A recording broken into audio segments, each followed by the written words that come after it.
Hi, this is Jason McCarthy at Wycombe Wanderers, and you're listening to Wycombe Sound. The Wycombe Wanderers Show. Welcome to the latest edition of the Wycombe Wanderers Show. We're previewing the visit of Port Vale, the final game before Christmas. It's exciting, isn't it? And we'll be chatting to Phil in just a few moments' time with our match briefing about that. A little later on in the show, we'll hear from manager Matt Bloomfield, who over the festive period is celebrating a 20-year anniversary with the club.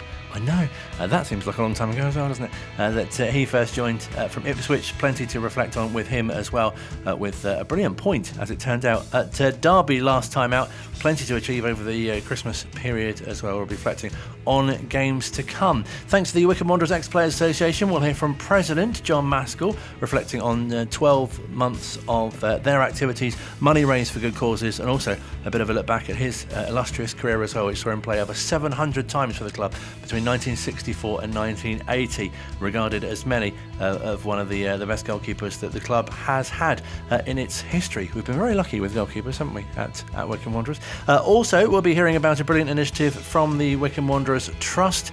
Bob, who is the new chairman of the Trust, will join us along with Ella, who's one of the presenters of a pilot YouTube show called Trust in the Blues, which has been launched this week and features a look at some of the volunteers behind the scenes at the club, and also a chat with Rob Cooig as well, which is featured. So more on that to come as well. We'll catch up with Craig to find out the latest on Wycombe Wanderers Women and their growth in popularity. And as mentioned, we'll hear from the manager as well. But first, our weekly chat with Phil, who, if you're listening to Ringing the Blues this week, you'll have heard that it was a fantastic point, as it turned out, up at Derby on Saturday. It's always a good week when you listen to Ringing the Blues, Colin. It's the perfect tonic on a Tuesday. But yes, certainly after a last minute or 97th minute equaliser at Derby, and those Derby fans really took it in the spirit that it was intended as well, which was excellent. So yeah, it felt great, and the Derby fans that were sat near me on Saturday were quite gutted not to win against Wycombe Wanderers on Saturday. But I think across the game, we deserved something out of it, you know, and it showed the spirit of the boys, and we certainly, I think from a fan's perspective as well, certainly due some luck or some joy in injury time, because we've had it go against us a few times this season, and it hurts, and we know how much that hurts. So to be able to benefit from it on this occasion at a place like Pride Park, in front of all those fans, big old club, former Premier League club. So yeah, it did feel like a win. Of course, it isn't a win, which means that, you know, the point will be long forgotten if we don't win on Saturday, home game against Port Vale. So yeah, we've got to use that momentum from injury time into Adams Park on Saturday, and use it as a bit of a turning point. And it kind of did feel a bit like that something's dropped our way, and hopefully it now leads to an upturn in results in terms of a string of wins, hopefully over the Christmas period. And I think something else which really stood out for fans as well is the attacking and kind of urgency that was on display as well, and that will really bode well, especially, as you say, going into Saturday and the remainder of the Christmas fixtures as well. Yeah. So again, on Ringing the Blues, we had Duncan Alexander on, who is Mr. Data himself, was at Opta when they were bringing all that stuff in back in the day, and is now writing about stats and data and football for The Athletic. But a big Wycombe fan and a great speaker on data and an understander of it, and really good at explaining it as well.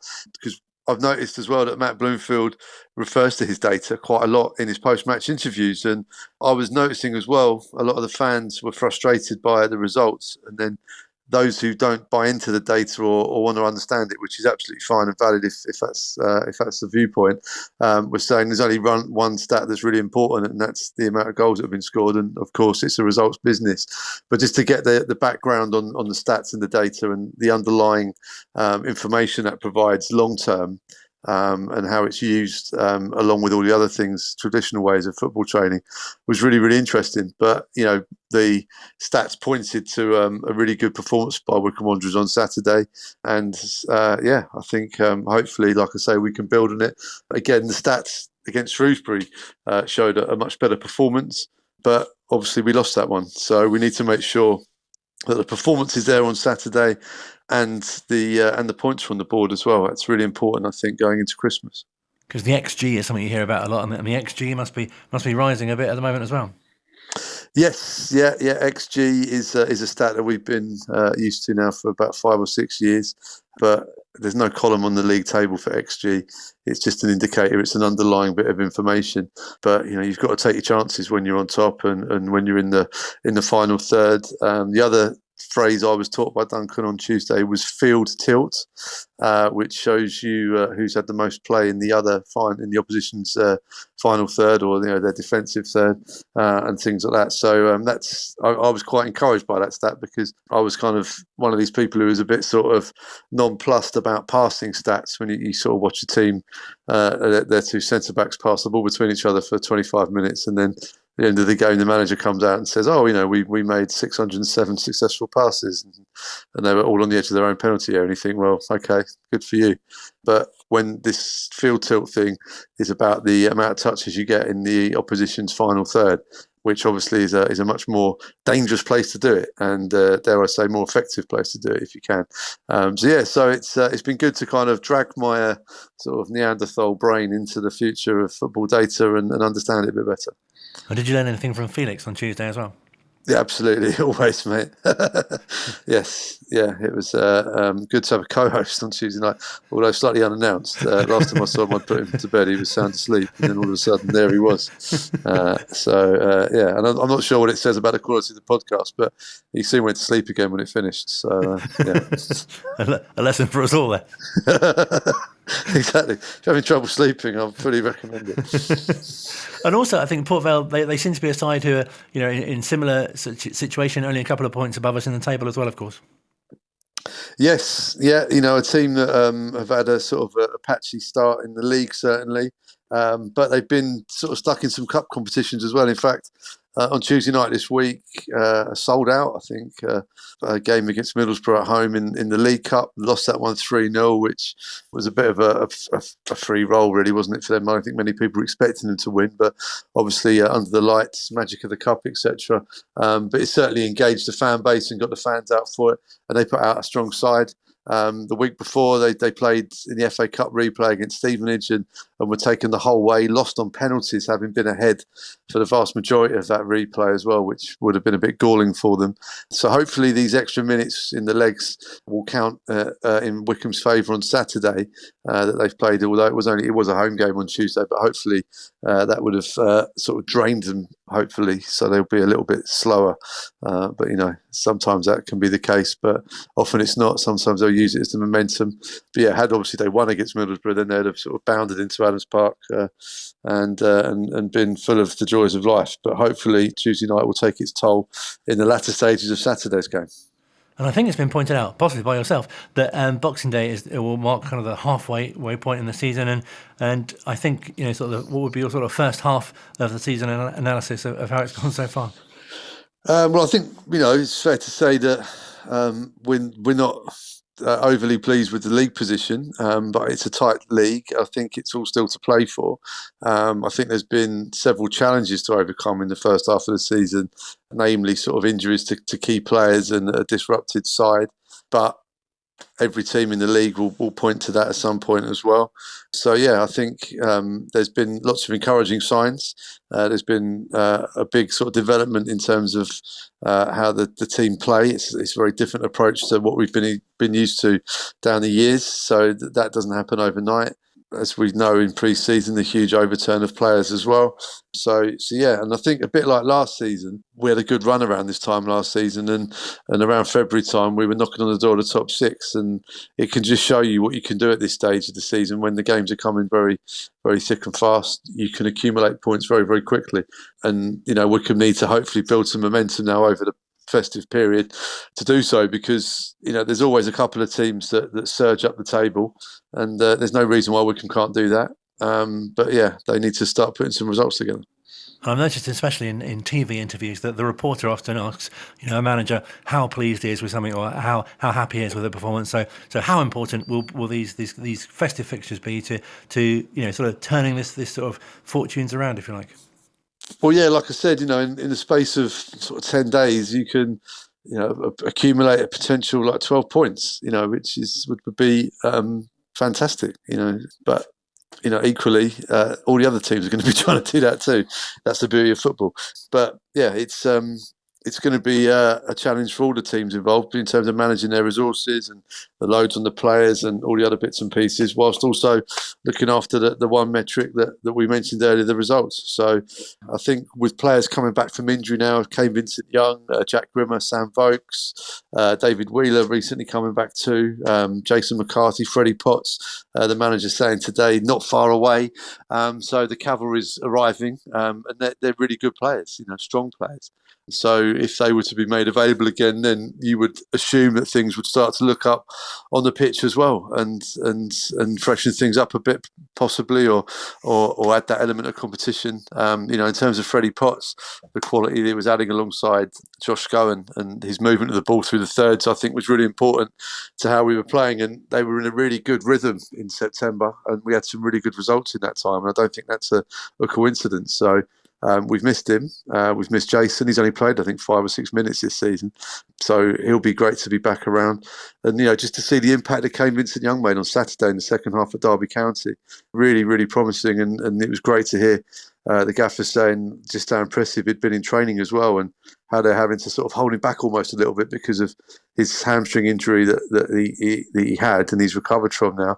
But they just need to make sure he sort of gets himself back in at a gradual pace, so there's no repeat of that. So he's fully fit and raring to go for that second half of the season, because, like I said earlier on, Wycombe hopefully can repeat what they did last season and have a strong start to the second half of the season and keep that going, hopefully without any disruption like we had last year. I've just calculated that if those 12 points are amassed, but nobody else plays, we'll be within 2 points of the playoffs. Well, we can hope for some incredibly sort of localised freak weather that cancels all the other League One fixtures apart from Wycombe's. That would be fantastic. Everything will seem much brighter. And the small matter of winning the games that were taking place as well would be handy. So yes. You don't ask for much, do you, Colin? It's a very brief Christmas list, but quite precise. Yes. Speaking of Christmas lists, there's a way if supporters perhaps need some extra gift ideas before the big day itself, they can perhaps get something that might work. Yes, I'm returning back to my natural environment of being on a market on Friday. Looking forward to this. We've got a market stall on Wycombe Market outside the Guildhall, and it's called the Pepper Pot, isn't it? That sort of strange shaped building. Yeah, we're going to be in that part of town, so bang in the centre of town. Hoping for a dry day, obviously. That would make life a little easier. But we're going to have a market stall there selling all sorts of Wycombe Wanderers merch and some last minute Christmas gifts. And I will do my best to bring out my market patter for everybody as well. So, I've got some fingerless gloves and a flat cap, so which I already had in my collection. So it's almost like I've been ready to roll in this position for quite some time. Have you got one of those money bags you can tie around your waist as well? We are very much a cashless club, so we'll be tapping cards left, right, and centre. Can you give any insight as to what you could recommend that fans perhaps hadn't thought of to add? I know on this programme in the past that dog leads have been promoted quite widely.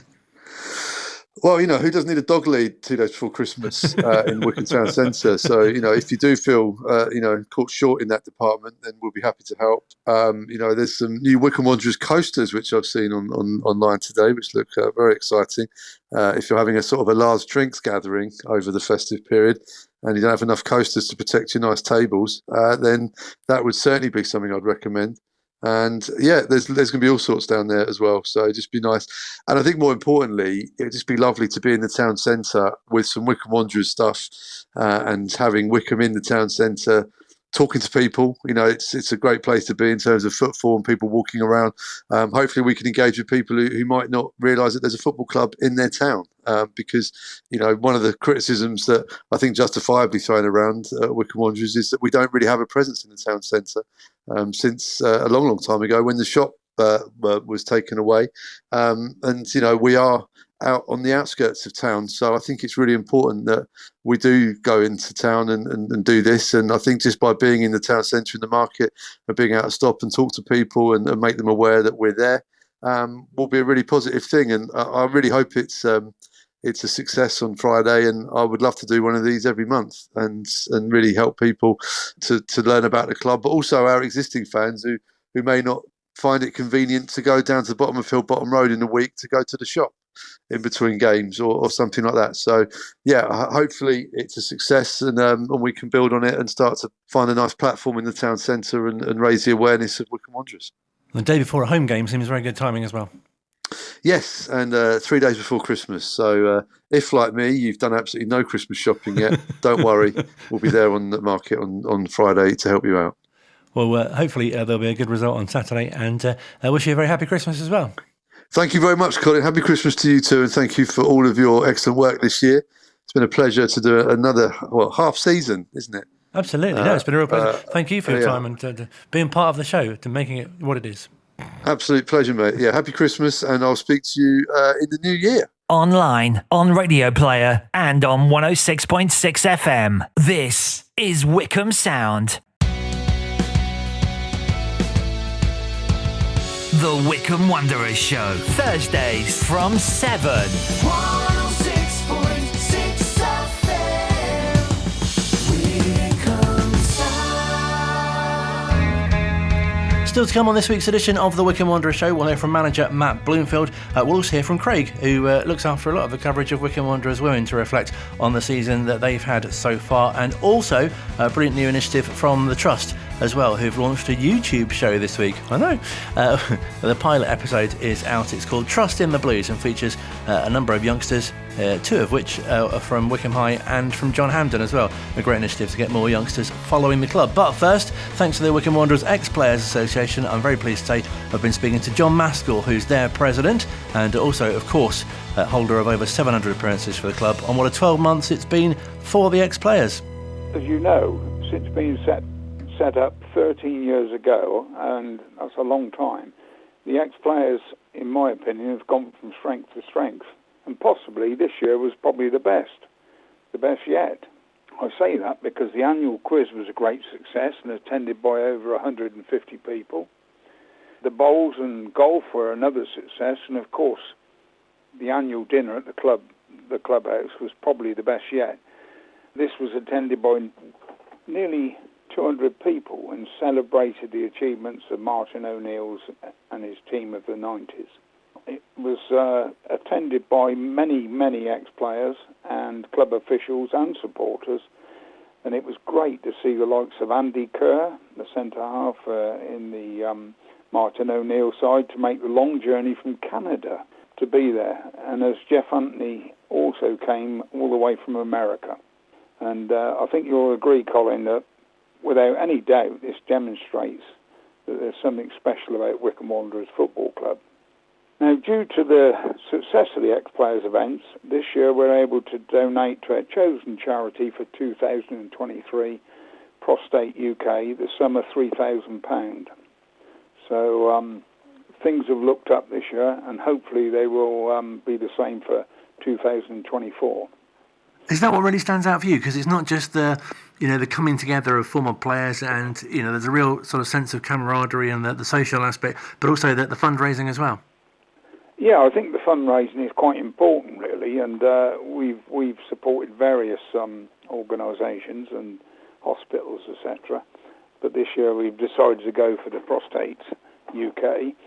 Yeah, I think not only a social event, the 4 events we have each year, but as you've already said, we raise money for all these different organisations, so we get the best of both worlds, really. And not just for charity, but for medical equipment and also to give back to the club as well. That's right. We try to do a little bit for the club, and it is a little bit in the whole scale of things, but we do a little bit for the club, and we're quite happy to do that, obviously, being associated with the club and being involved with the club. And I have to say that the club are very good to us as well. I mean, as you know, we get a box for each home game, and ex-players can attend if they're members. And the club allow us to use the premises for meetings, etc. I mean, I think at this point, I would like to say that, like all different organisations, there's lots of hard work and organising goes on behind the scenes. And as president of the Ex-Players Association, I'd just like to take this opportunity, talking to you, to thank all the committee who do such a great job, but in particular our chairman, Alan Hutchinson, Vice Chairman and Chief Organiser who does more than anybody else, I think, John Taylor, and of course Vince Faulkner, John Bignell and Keith Samuels, who do a great job representing their organisation, both on the committee and within the football club itself. Because, as you say, they do get involved match days, and they're on hand to do anything the club would want them to do on a match day experience. I mean, I'm sure you're asked many times, but what would you say makes it so successful and makes the club so special?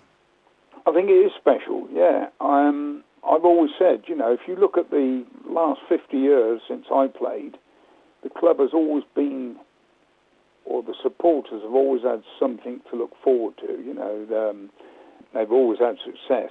And I don't want to sound like Roy Hodgson here and say the support's been spoiled, but who would have thought 50 years ago that Brian Lee set the scene for success and we would now be playing in League One?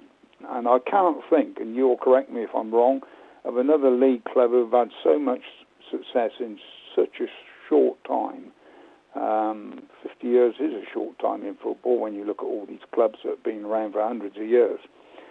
Yeah, every supporter has the right to criticise, but now's the time to get behind Matt and his team, and hopefully results will improve, and I'm sure they will. Because I'm sure, there are many occasions, when you played that, the club perhaps wasn't doing so well and it was the supporters that really made a difference. Exactly. Yes, you're dead right. What I'd like to see for 2004, I'd like to see the supporters get behind Matt and the team, and I'd certainly like to see the gates improved. Because I don't think they're getting the gates they deserved. I know some people will complain, but some supporters would say that to do that we need to start winning games, which I cannot disagree with. However, we need large crowds who get behind the team and intimidate the opposition to a point where a home game is almost a goal start. And I can remember those days where I spoke to opposition players and they would say, we like come to Wycombe because of their large crowds, but it does intimidate you, and it's almost like a goal start for you. And I think it'd be nice to get that sort of atmosphere down at the club again. But obviously, it's a chicken and egg thing, isn't it? You've got to start winning to get the crowds there. Because obviously, when you played, there were some big crowds at some of the games, and that was in the non-league days. Oh yeah. I mean, I can remember playing in a Amateur Cup quarter-final at home, and there was nearly 10,000 there, so it's, and I feel that's what disappoints me nowadays. I know there's more for things to do, for people to do, but I'm disappointed that we don't get better crowds than we do, because we deserve it, really, I think, as a club. I think as well, and again, this is probably something you can relate to from when you played, but I think a good run of consistency would really benefit everyone, wouldn't it?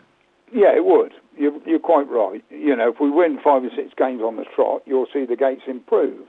And that's no different with any other football club. They're all the same. You get the ardent supporters, and you also get who will come regardless of results, and you also get those that come when the team's winning.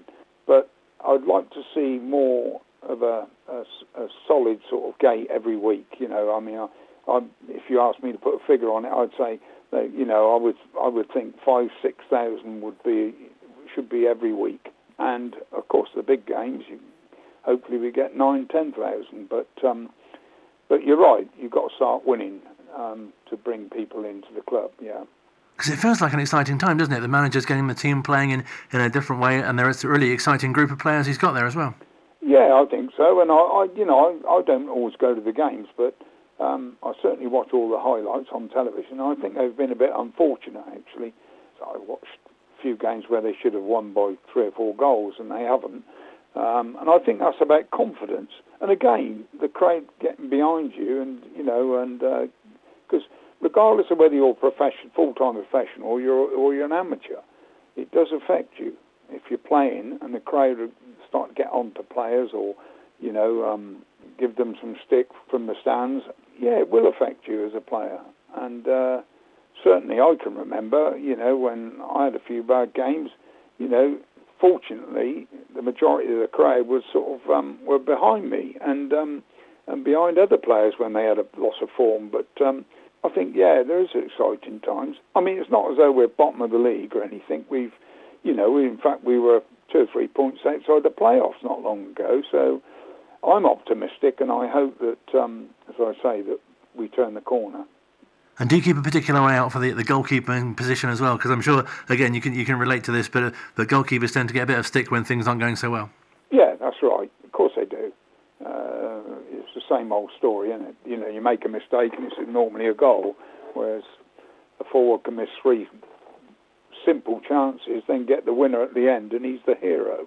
Well, you can't do that in goal. You make a mistake, you wait for the next thing to happen, and you can't do anything about it. I've heard supporters say after the game, he didn't have a very good game, but he worked so hard. Well, goalkeepers can't work hard. They've got to wait for the next thing. They can't make up for their mistakes in effort or their lack of form. And I think we've had a few things go our way and things go against us, and you'll get that in football anyway.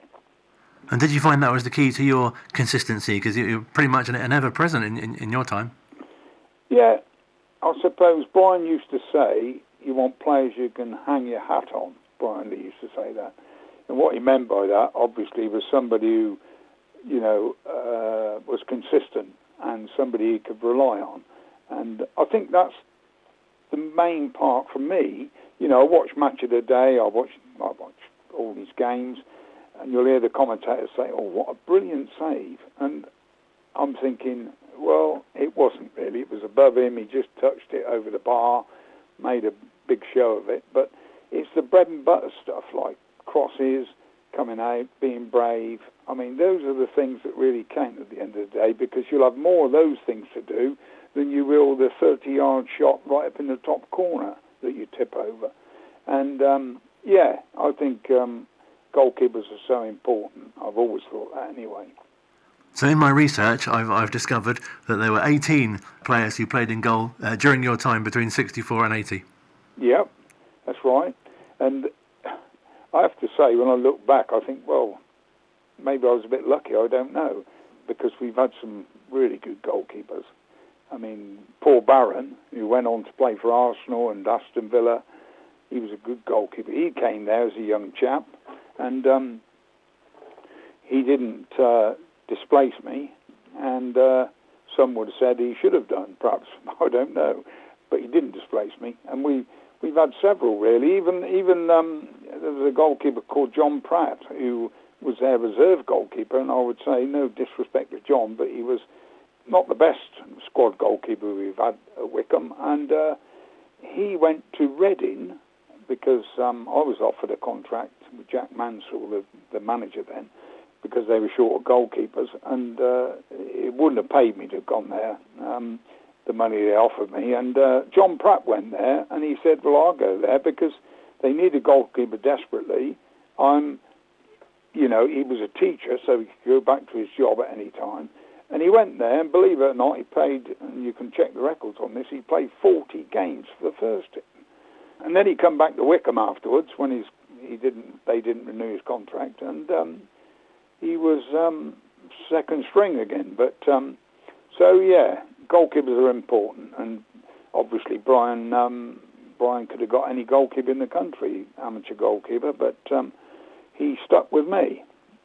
And Gary Lester was just getting started, I suppose, towards the end of your time as well. Yeah, he was, and he was a good goalkeeper. Yeah, he was a good goalkeeper, Gary.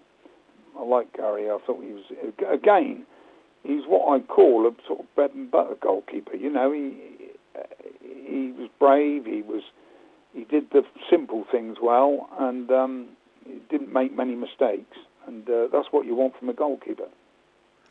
Speaking of which, of course, this year seems to be quite a few Wycombe Wanderers Ex-Players Association members that have been lost, of course. Yeah, that's right. Yeah, on the downside, you're right. We've talked about the events being successful and everything else, but on the downside, sadly, this year we lost 2 people. We lost more than 2, but the 2 ex-members are my friends, but they were true Wycombe legends, and I'm talking about Brian Lee and Bobby Dell, who did so much for the club during their time. we lost those, and they'll be sadly missed. But on the plus side, I have to say we still have over 100 members, which is probably one of the highest in the country for any club, and I'm talking about Premier Division size here. 100 members, ex-players, and I'm glad to say our last signing was Dave Carroll, who, as you know, it was an absolute legend at the club. No, absolutely. And you talk about what you'd hope to achieve on the pitch, and it'd be nice to see the ex-players go from strength to strength again in 2024 as well. I think you're right. Yeah, I would like to see that. Obviously, you need people behind the scenes doing all the good work they do. But yeah, I would like to see it. I think I'd like to see us work more closely with the club as well, because at the end of the day, we're all in it together, and we're all Wycombe Wanderers fans, really. No, absolutely. Well, it's been a pleasure to speak to you. Thank you so much for your time, and I wish you a very happy Christmas as well. Thank you very much. Finally, just before we go, can I just say on behalf of the Ex-Players Association, I'd like to wish Matt and his team, the club, and all the supporters a great Christmas and a Happy New Year. Great as always to have John Maskell on, and wish him and his family and the rest of the Wycombe Wanderers Ex-Players Association a very happy Christmas, and look forward to speaking to more of their members in 2024. We've got a compilation on next week's show of some of the best ones that we've spoken to. Well, they're all best, aren't they? We'll probably feature them all, to be honest, in this calendar year, and then we'll do one at the end of the season as well. Very much looking forward to that. Let's turn our attention to the Trust now, and if you're listening to this morning's mid-morning, might be unlikely, then we were joined by Bob Massey, who's the new chair of the Trust, and also Ella, who's one of two presenters, Ella from Wycombe High, along with Freddie, who is from John Hampden, who are doing the pilot show of a new YouTube show called Trust in the Blues. And Bob can tell us a bit more. Wycombe High TV set up really during COVID, but we built on that. It went from strength to strength and was sort of I like to think instrumental in winning us the Sunday Times Parent Power Secondary School of the Year. The Wycombe High TV, which is the country's only student-led school TV channel, was cited throughout the Sunday Times nomination that won us the Secondary School of the Year for 2023. So we've only got a couple more weeks really to enjoy that. But yeah, Wycombe High TV, I get a great buzz out of it. I get as much excitement as I did working for ITV, sort of making shows that were watched by millions. I get a real excitement and a joy really from the students, and the fact that they are so talented, and the work that they do for the TV channel is just wonderful. Students like Ella, who's with us here today, just really always, still now, sort of 3.5 years on, still always surprise me with just how good they are. And Ella, great to talk to you, and thank you so much for joining us on your school holidays. What was it like to be involved in the pilot of this show? It was different. I mean, working with Freddie as well, new people, and talking with Bob as well, like something that I just never thought I'd be able to do. But it's been really fun, and getting to learn about the football. And obviously, I'm not someone who knows a lot about it, but it's been really good. And I think a lot of younger people can kind of relate to what we're doing, which I think is really good. And what were some of the highlights for you for putting it together? I just think seeing it all come together and doing little bits, and it was kind of like a week-long process, I'd say. So we had to get the script together and then film it, which was probably the most fun bit, filming it. It's quite fun. And then surprising the local hero as well was definitely something that was just really exciting, and just, love to surprise people and see their faces when it happens. It was a really nice element. And Bob, it must be great to work with the youngsters and put that together with all the different elements of the show as well. We basically want people to nominate local heroes, people that they think deserve some match day tickets four match day tickets to come along and see Wycombe Wanderers at a game. And the first teacher that was nominated, or the first person that was nominated, was one of the teachers nominated by her Year 8 students, who said that she was wonderful. So Ella went to carry out the surprise. We also celebrated the volunteers. There's a whole army of volunteers that both on match day and during the week that do everything from sort of, painting the training ground to cutting down weeds to operating the bars to operating the car park, all of which, of course, saves the club money. But more importantly than that, really, I think it just adds to the sense of that Wycombe Wanderers really is a family club, a real community club. And it's really nice to be able to celebrate that, and at the same time, convey that sense of family, sense of community, sense of fun to a wider audience that hopefully they'll come down and experience, as I say, the match day fun. Another really nice to be able to bring fans that sort of insight as well and behind the scenes and you know, obviously working with Freddie as well. That must have been interesting too. Yeah, it was obviously I didn't know Freddie until we had to start filming together. But yeah, we got on along really well, and it's just like, you know, bringing it all together and getting like a young face in front of it, which I think is really important because like I had fun doing it, so I think anyone could have fun, you know, getting in front of the camera, but also going to matches as well and getting involved. I think it's really good for the community as well. Moving forward, we want other sixth formers to come and join Ella and Freddie and become part of the Trust in the Blues reporter and presenter pool, as it were. So if you're listening and you are a sixth former at any local school in the South Bucks area or in and around Wycombe, or indeed if you know any sixth formers and you think, well, you know, they'd make a really good sort of TV presenter, more than happy, please contact me either at Wycombe High School or you can write to win@wwst.org.uk. That's win@wwst.org.uk. Love to hear from you in terms of, you know, if you're a sixth former and you want to sort of present the show or indeed do some of the features and report on those. Online, on Radio Player, and on 106.6 FM. This is Wycombe Sound. Final part of the Wycombe Wanderers Show on the way shortly. We'll hear from manager Matt Bloomfield as we look ahead to the game against Port Vale on Saturday. Lots more to cover with him as well. But first, if you're a regular listener to the show, you'll know that we always like to follow Wycombe Wanderers Women. They're on a bit of a winter break at the moment, a mid-season break. And we spoke to Captain Bobby Lynch last week. Craig's with us as well, who does a lot of great work with their social media and, you might not know, arranges the interviews for us. Very good to have you on the show this week. Thank you, Colin. Looks like I've arranged myself this week, doesn't it? So, You've booked yourself in. Well done. give the girls they get a winter break now, a couple of weeks from football. So, you know, they get a week or two rest of media responsibilities as well. And a number of them that we've spoken to really kind of, and rightly so, praise the social media aspect, and it's really helped to raise the profile of all of the teams this year. I think so. I think you know, I had a few parents, I think, and in the summer, kind of come up to myself and to Bobby and say, like, you know, these other bigger clubs and these clubs in the higher divisions have seen the highlights and they've got all that player's good. Maybe we should take a look at her, and which is a nice compliment from our behalf, and it's a compliment on the club that the club are doing the right things and the gaffer's doing the right things and developing these young players. But also just from my own perspective, like to look at other sort of teams in our league and even teams just up in national. I personally think we put out a really good product. I think, you know, the match highlights, the camera, the photography that we're very lucky with Charlie Carter, who you might not know, he works for Prime Media and he does a lot of work with the men's team as well. He's the big brother of Molly Carter, who scored her first senior women's hat-trick against Milton last Sunday, or Sunday before rather. So we're very, very, very lucky to have him. We've got Darcy. Darcy's just joined our team as well, and she's been brilliant. She's been super helpful. She helps us out on media days and match days. She was doing camera work, but now she's kind of helping us with more sort of match day reports and stories and stuff. And she's even done stuff with the men as well now. So from a team perspective, the four of us, I think I'm really proud of the work we've achieved. And I can say compared to, you know, other clubs, I really think we've got a better product. And for people that, you know, can't make it to the games, they're too far away, or they fall on obviously Sundays where they can't get down, we feel like we're still able to give them like a really good coverage of what's happening and all the ins and outs of Wycombe Wanderers Women.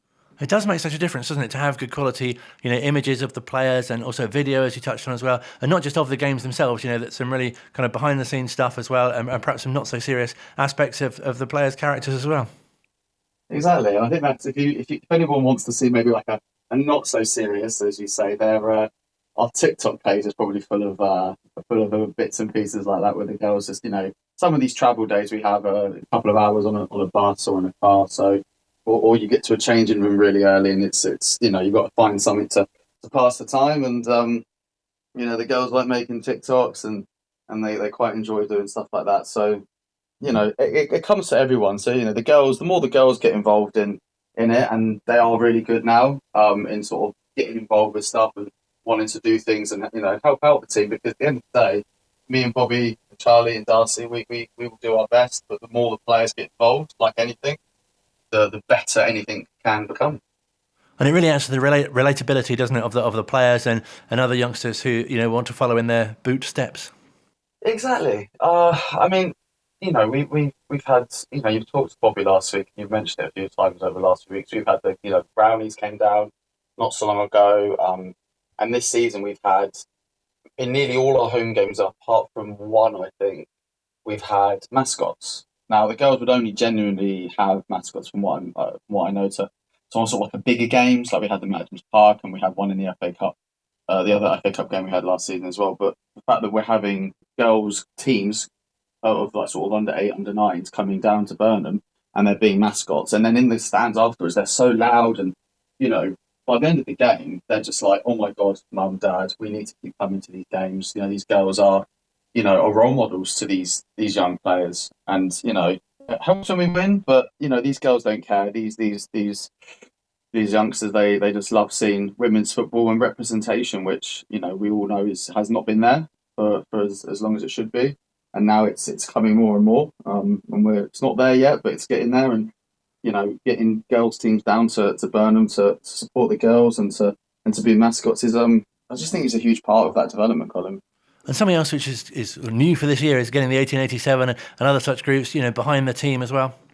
Yeah, and they've been down to the game, and they support us on social media, which is great. But it's just the more the merrier, really. The more support we have from fan groups, and just retweeting and stuff. And I know there's the Wycombe Way and the Wycombe Zone, and there's a few others now that are in the social media universe, the Wycombe universe, shall we say, Colin.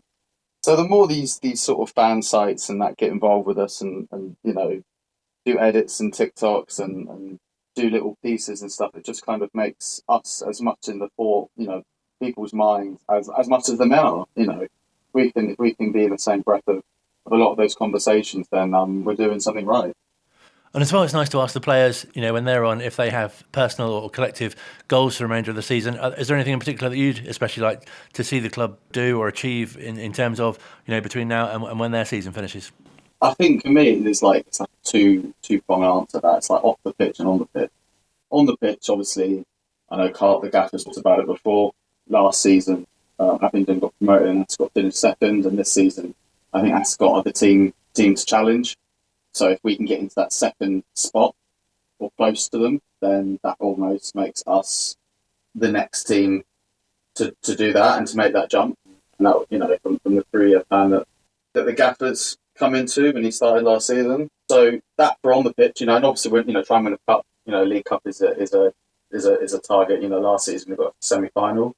So obviously this season that's one I think we'd like to kind of bring home with, and all the hard work everybody's done and take that. But for off the pitch, it's just keeping the standard up and keeping what work we have done, keeping it that level and keep pushing it. And I think we've sort of tried some stuff and we've gone, well, actually maybe that doesn't work, and then we've tried other stuff and it's like, well, okay, maybe this works. And we always look and we always see what WSL clubs are doing, what national clubs are doing, and sort of think, well, actually that's really good, or championship clubs rather think, well, that's quite good, or maybe we like that idea. So it's just about kind of keep implementing like what we want to do and the standards, but then also trying little bits here and there and seeing what sticks and what doesn't, like anything. I think what's really nice as well, what really comes across from speaking to the players as we have, and the Carl and his team can take great pride as well. Is this the way that the players represent the team? Yeah, they all speak really well. I know we sometimes joke that there's a few of the girls that are like aunties and grannies, and then we've got a few girls that are sort of 16, 17, 18. But that mixture, like you've come across yourself, Colin, over the last sort of few months from speaking to them, you'll see that balance, and some of them really like thrive under that responsibility, and the younger ones, they're only young but they speak so well. They've got really good head on their shoulders, and I think it's probably why, even at a young age, that they are doing as well as they are when they're in the first team, because they have that sort of not only that mental maturity but that football maturity to make the right decisions on and off the pitch. And yeah, when they come and speak to me or when they speak to you, I've always been impressed with how well they speak and how they handle themselves. No, absolutely. So for supporters, remind us when they're next in action. So we're next in action on the 7th of January. We're away at Oxford City. And then we've got our first home game of the season in a bit of a local derby against Woodley. And that's on the 14th of January. So 7th away at Oxford City and the 14th at home to Woodley. And remind us where we can find out more and follow the team. All on our Twitter, Instagram. They're the two sort of main things that everything gets shared to quite quickly. Results, goals, match reports, things like that. So yeah, go to Wycombe Wanderers Women on Twitter and on Instagram. Thank you very much for being with us, and have a very happy Christmas yourself. Thanks, Colin. Merry Christmas. Great chat to Craig, and a happy Christmas to him as well, of course. We'll have more from Wycombe Wanderers Women and speak to the manager as well, Carl Simon, who's away for Christmas, I think. Luke's joined us for a sort of festive notice period. There's some holly on the notice board, is there? There probably is some holly, yeah, a bit of tinsel. Yeah, why not? Yeah. Decorate your notice boards. Exactly. What a weird sentence. It's radio as well. We could just say anything. We could say anything. There's a whole tree in here. Because with your sort of half club hat on as well, you can tell us a bit about plenty that's coming up over the festive season. Yeah, Christmas market tomorrow in the town centre. Back in the town centre, which of course the club hasn't been for a little while because of the shop, which has been gone ages now. But back in the market tomorrow, which will be good. Lots of Christmas goodies that you can buy as well, so that'll be nice, and tickets as well. So lots going on tomorrow. We're there in the High Street for the whole day. Then, of course, Saturday, last home game of 2023. Last time we'll be in the car park for 2023 as well. So that will be good. Looking forward to that. Lots of cranberry and turkey-related food items available in the stadium. Yum. In food news. And yeah, just a big thank you to fans of Wycombe Wanderers and the club itself for just being amazing with us this year, giving us even more insight into the club and basically letting us do what we want nicely. A big thank you to you as well for your behind-the-scenes work in keeping this show afloat. That's all right. I'm like the rubber armbands to the Wycombe Wanderers Show. You are, yes. Yeah. I hadn't quite thought of you that before. Or stabilisers, perhaps. Stabilisers, like if you've got a life jacket and you have to pull the cord. Yes. I'm the emergency cord. Yes, rather than the whistle. Yeah. It's a strange analogy as well. Yeah. But thank you very much. I wish you a happy Christmas as and well. a happy Christmas to you and everybody listening. Merry Christmas. And thank you very much for your support in listening to the show as well. Don't forget there's a podcast version which you may be listening to. Hello, podcasters. As we speak. It might not be Christmas when you're listening. Could be Easter. Could be 2025. Congratulations on catching up. Well done. Much of the last hour has been quite festive, to be honest. But yes, there's thank you. The final part of the show is our chat with Matt Bloomfield, the manager. Phil's been speaking to him. We'll hear a bit about the preview for Port Vale. We'll hear about his 20 years at the club. But first, a bit of a brief reflection on Saturday at Derby. We're going into the busy Christmas period, but first let's talk a bit about Derby again. A few days have settled since then. A great moment to get some joy in injury time, because it's bitten us a few times this season. It has, yeah. Injury time hasn't been particularly kind to us this season, so it was nice for Saturday to be in our favour. I think that sometimes in tough times you can look to the good moments, absolutely, and I think Saturday to share that euphoria and euphoric moment with the supporters and with the players, and to see the way they kept, even after Derby scored, we had one that flashed across the front just before we got the penalty. So to see the character and the application of the boys and the belief that they kept going and plugging away, so we're really pleased with that. We're analysing the game, we watch it back, because to my eye, we created some really good moments and didn't quite take them.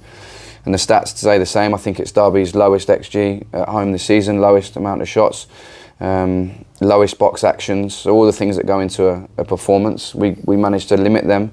And Paul's done an incredible job there, a real experienced manager who I've got a lot of time for, I must say. I think he's a great guy, and some real good players in a big stadium at a big club. So for us to come away with all those elements in our favour, we have to be extremely pleased with, and to get that moment at the end to share with the players was really special. A load of games coming up. We saw Vokesy again in the second half. First sighting of Kane Vincent-Young on the grass for quite some time. Real positives. Are there more to come too? Yeah, there is. Yeah, I think that it was really good for Vokesy to get an hour against Barnet on Monday. Kane Vincent-Young got an hour against Barnet on Monday. We've got to be really careful with Kane, because he's had a high-grade hamstring injury, and we have to be really careful how much we expose him to. But definitely some minutes for him over this Christmas period, and Vokesy the same with his hamstring injury. So really pleased to have those guys back. Jason McCarthy, anyone who's been at the ground early in the last few weeks for match days would have seen him trudging up and down, doing his fitness work, getting himself closer. Freddie Potts is now very, very close. You know, I have to not get too excited about that because he's not our player. We're borrowing him from West Ham, and our responsibility to them and to the boy who's going to go and have a top career has to be forefront in our minds. So a couple more getting themselves back, and if I've missed out anyone else, then I apologise. But those two in particular, we know are getting closer. You're very much on the data. When that comes to the games and the loading and all the other bits, this is an insane period of the season with the games. How much does the data dictate on what you can do with the players? Yeah, I think that maybe there's been a lot made of how obsessed I am with, I'll make a lot of the data. We're not obsessed with it, but we do use it. Of course we can. Of course we do, because the game's gone that way these days. There's so much out there which you can use and not use. So we go after three key metrics that really indicate whether the performance was a winning one or not. And those are the things. 2 out of the 3 were in our favour at Derby last week, and had the penalty be taken into account, then all 3 would have been in our favour. So that points towards a good performance. With loading, with the sports science guys and the medics, we have to take that into account because we don't want to be irresponsible with the players' bodies and their welfare. That has to be the forefront of our minds. But at times being a footballer is painful, and it has to be uncomfortable at times because you've got a game, and we have to have a robust group that are able to go and play Saturday, Tuesday, Friday, Monday, Saturday, Tuesday, Saturday. That's what it's coming, and we've got to be ready for it. It's a busy time on the pitch, but your girls will be opening their advent calendar windows, and you'll be opening a big window yourself on the 1st of January. Are you doing a lot of work behind the scenes for that? Yeah, loads. We had another long meeting last night. We're very, very close to a couple of really exciting things that we believe is really exciting, is going to help us move forward, which we've been working extremely hard on. So yeah, we're really excited about those. We haven't quite got anything confirmed, but we're very close to a couple. For me as the manager, it's really important to keep my eyes on the games that are coming, but also responsibility of the job is you have to prepare for January as well. So, yeah, listen, mate, I know that we've been in a slightly winner's run in the league, and we're really mindful of that. But I believe in this group. I believe in what we're doing. I believe in how we're moving forward, and a lot of the key indicators have shown that we're very, very close to being a top team in this league, but haven't quite got there. So if we can move a couple of bits around in January to create something more, then obviously we will do that. The first game of this run is Port Vale, and they've had a lot of cup action, a bit of heartbreak against Stevenage in the FA Cup on penalties, having led several times in that replay, and then a big game against Middlesbrough where they were the underdog in front of a packed house. Is that playing into your favour a bit? That may show in their legs possibly on Saturday? Possibly, but we know that they've got some good young players who are robust and can go Saturday, Tuesday. They've shown that already, and after the FA Cup game against Stevenage, they obviously played extremely well against Wigan last Saturday and won the game. So everyone's in a really busy run at this moment in time. They've had a tough game last night against Middlesbrough, but we're sure they're ready to go. I like the way they build. I like the way they're playing. I think they've got good rotation in their create phase. So yeah, there's some good players in there we've got to be aware of. And with this busy run, this first game of this block, how important is that game to get off to a good start in this block?